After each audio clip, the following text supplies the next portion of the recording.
Bonjour chers amis membres de la communauté Sport Santé Plus.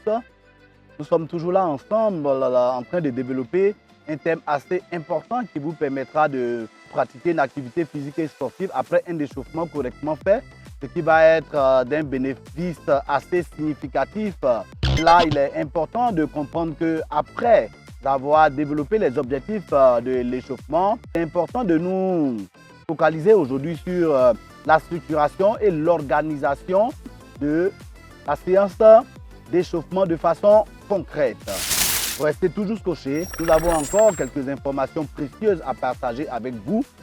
Et surtout, le plus grand plaisir que nous pouvons tirer, c'est que ces différents conseils soient mis en œuvre et vous en tirerez encore des bénéfices beaucoup plus accrus et l'activité physique et sportive ne sera plus pour vous un fardeau, mais plutôt une séance de plaisir que vous aurez toujours tendance à reproduire le plus possible durant la semaine. Top! C'est parti. Il est fondamental de parler de ce qu'on peut appeler les grands principes qui sous-tendent une séance d'échauffement. Nous pouvons en citer 4. Le premier principe, effectivement, lors de la séance d'échauffement, le sportif doit être sûr que son échauffement lui permet de fabriquer de la chaleur. L'objectif principal de l'échauffement, c'est de pouvoir porter la température du corps à 38 degrés 5, de telle sorte que tous les métabolismes soient accélérés.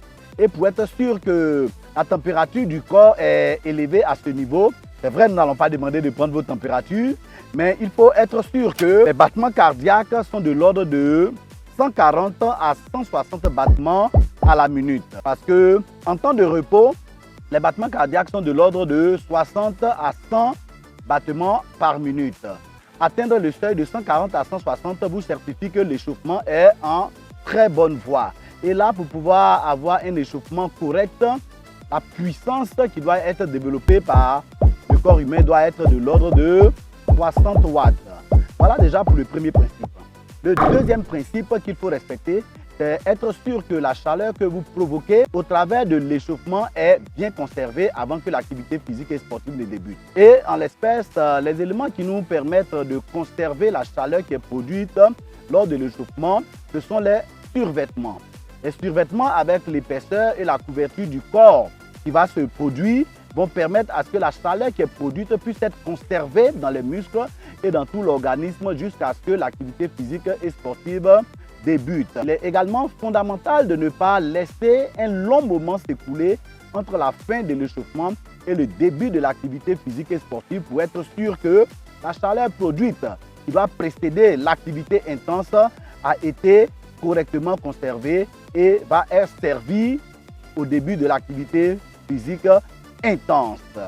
Le troisième principe, c'est totalement être sûr que votre échauffement permet d'alterner ce qu'on appelle le travail spécifique et le travail général. Lorsque vous allez pratiquer votre activité physique et sportive de façon intensive, certains mouvements vont revenir. L'échauffement doit vous permettre de reproduire ces mouvements qui vont être intensifiés au début avec l'échauffement. Les gestes spécifiques qui seront répétitifs lors de la pratique de votre activité physique et sportive doivent être ces gestes-là qui doivent être recopiés de façon modérée au niveau de l'échauffement. L'échauffement de façon globale aussi doit pouvoir permettre une mobilisation de l'ensemble des muscles de l'organisme au-delà de l'aspect spécifique qu'il faut rechercher.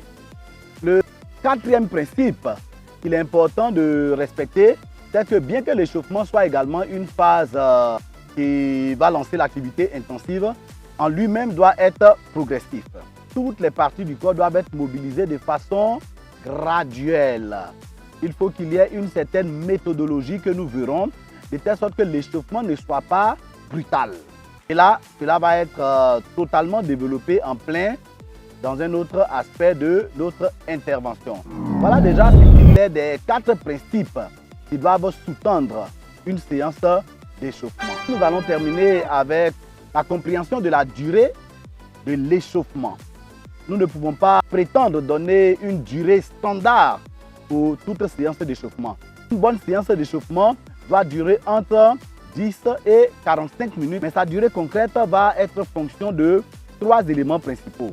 Le premier élément, c'est de savoir quelle est la qualité de l'activité physique et sportive qui va suivre. Quelle sera la puissance et l'intensité de l'activité physique et sportive qui va suivre? En fonction de ça, le temps pourra être déterminé dans la fourchette qui vous a été indiquée. Le deuxième élément, c'est de faire un échauffement qui ne vous conduit pas à l'épuisement avant le début de l'activité physique et sportive.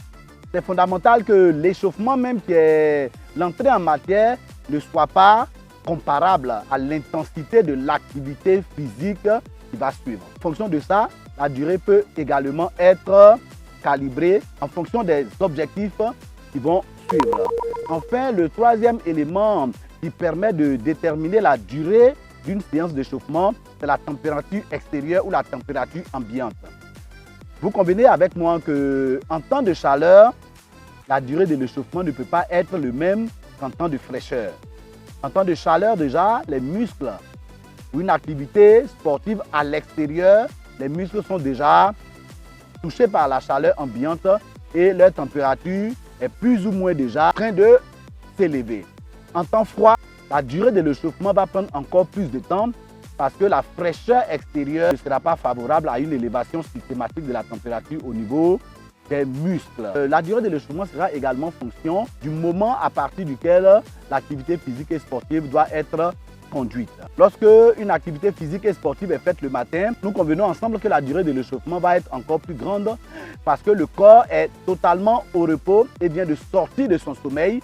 Ainsi donc, l'éveil du corps va prendre un peu plus de temps pour que tous les sens soient au rendez-vous pour la pratique de l'activité physique sportive. A contrario, si une activité physique et sportive est menée en cours de journée, que là, le corps est déjà en éveil, il ne demandera pas beaucoup plus de temps pour pouvoir encore plus se réveiller et se mobiliser pour l'activité physique et sportive qui va suivre. Voilà, chers amis internautes, chers membres de la communauté Sport Santé Plus, nous avons terminé aujourd'hui avec la structuration de la séance d'échauffement. Oubliez de partager serait faire du mal à quelqu'un qui attend ces précieuses informations pour pouvoir parfaire son activité physique et sportive. Vous savez ce que vous avez à faire, partager après avoir liké de façon intense et permettre à quelqu'un autour de vous de bénéficier de ces informations qui vont lui être totalement utiles pour continuer à pratiquer une activité physique et sportive. À très bientôt